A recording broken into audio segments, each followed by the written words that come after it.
मु श्री विद्याधर दोहुरी राज्य अध्यक्ष मूल निवासी यूनाइटेड फोरम ओडिशा। आपण मैंने जानती जे वर्तमान भारत वर्ष रे आम ओडिशा राज्यर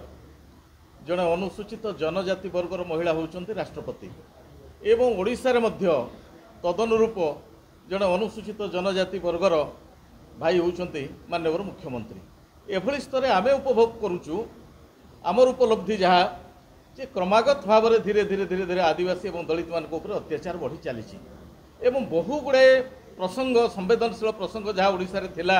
एही वर्ग प्रति जो अत्याचार बढ़ी बढ़ी चली ए संपर्क में लिखित भाव में सरकार को एवं जिला प्रशासन गुड़ी को बारंबार आम जोगसूत्र रक्षा कर आसुँ सेगुड़िक मध्य किसी उदाहरण मु आपण मान सम्मुख रखापी चाहे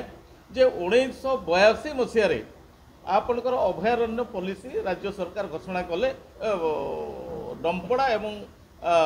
चंदका अभयारण्य को लेकिन पीढ़ी पीढ़ी धरिक से अभयारण्य भितर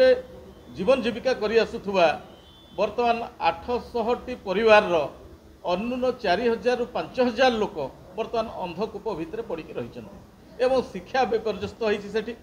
स्वास्थ्य गमनागमन सब विपर्यस्त होती आईन बा नूतन पॉलिसी लागू होला पर अभयारण्य पॉलिसी लागू होला पर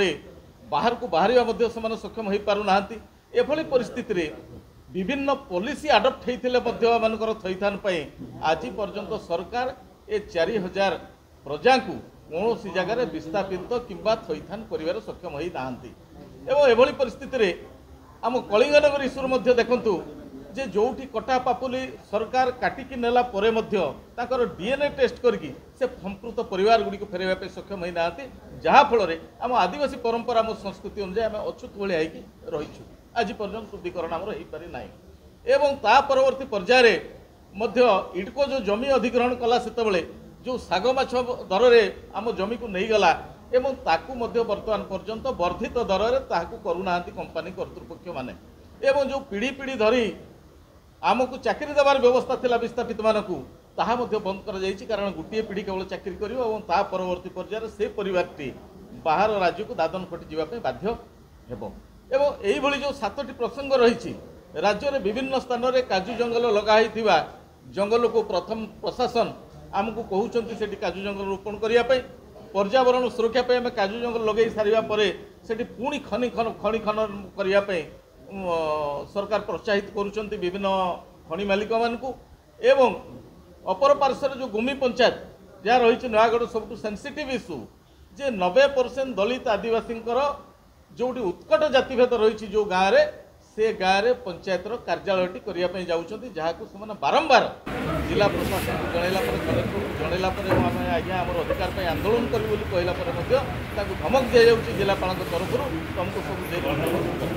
एभली 8टी 9टी प्रसंग को लेकिन आम सरकार को जनइचु